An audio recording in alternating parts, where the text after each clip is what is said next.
It's going to be a big week for the controversy that is brewing right now at UC Berkeley, which has been the scene of a few controversial and even violent protests that we covered here on the first 100 days over the course of the recent months.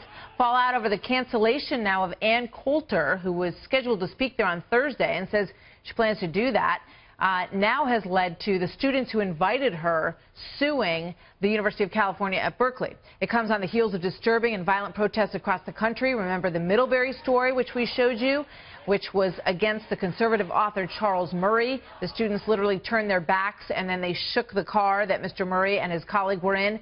In the wake of that particular incident, two prominent and ideologically opposed scholars have now penned a powerful statement coming together, reading in part, quote, "All of us should seek respectfully to engage with people who challenge our views, and we should oppose efforts to silence them with whom we disagree, especially on college and university campuses." Here with me now are the statement's authors. Professor Robert George is the McCormick Professor of Jurisprudence at Princeton University, and Dr. Cornel West is a professor of the practice of public philosophy at Harvard University. Gentlemen, welcome. Good to have both of you here with us tonight. As we look at what's going on at Berkeley, Professor George, let me start with you. They're concerned because they have had some violence on campus and they don't want that to happen again, and yet the students say that, you know, there needs to be an environment that can be created so that somebody like Ann Coulter can come and talk to the group. Well, for universities to accomplish their truth-seeking mission, they need to create and maintain an ethos of freedom. There also needs to be a general attitude of tolerance and respect for other people's points of view. You need certain virtues in the students and the faculty and the administration, and those include an openness of mind, a willingness to listen to other people, a willingness to engage each other, not to try to shout each other down or stop each other from speaking.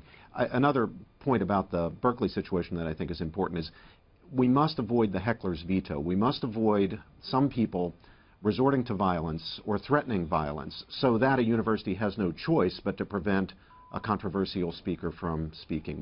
We need to resist the heckler's veto. We need to provide the security necessary for speakers to speak.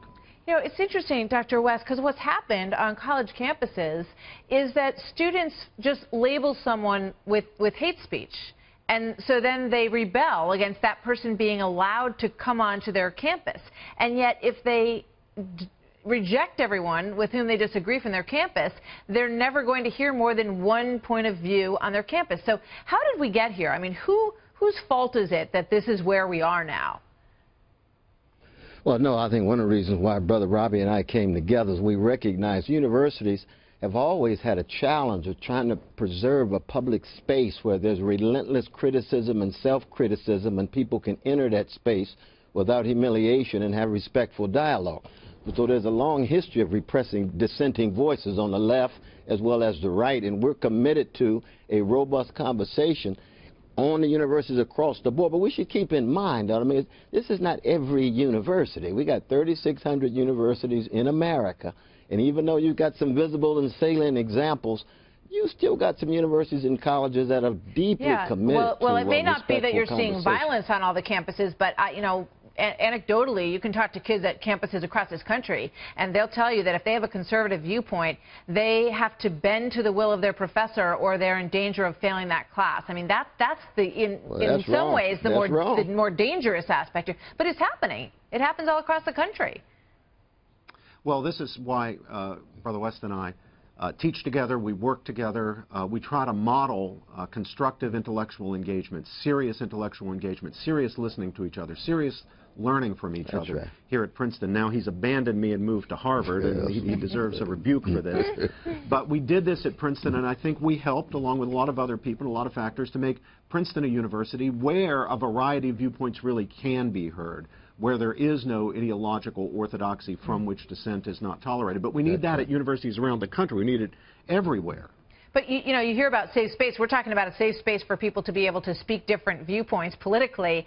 But the safe space mantra on campuses has come to mean something very different than that.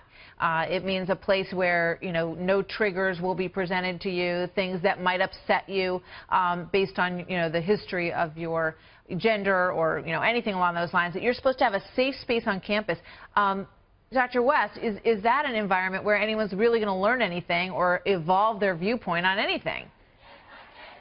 No, I think Brother Robbie and I are committed to unsettling students in public spaces, so that you don't want safe spaces where people are not questioned and interrogated. You do want people to be respected, and people certainly have a right to protest nonviolently, but you want to have a commitment to unsettling and unnerving students. The only way you grow is by examining yourself and your assumptions, your presuppositions, and in that sense, it's unsettled spaces rather than safe spaces. Yeah. That's exactly right. And when Cornell and I do our job well, we teach our students not only to respect other people and to listen to them and to be willing to have other people interrogate their views, we teach them to become the best interrogators of their own views, their own best critics. That's what a professor is supposed to be doing, and we should model that for our students by doing it ourselves. Yeah, I mean, that's what education is, what you're talking about. You should leave college with an evolved viewpoint based on a lot of input from different places. And you guys have your work cut out for you, and it's fascinating to hear you coming together on this. Also, Bill Maher and Bernie Sanders are speaking out in favor of this, and I know you have a lot of people who've signed your petition. So, I hope we can check back in with you in a few months, and you can give us an update. It's good to see both of you tonight. Thank you. Thank you, Martha. Indeed. Thank you. Thank you very much.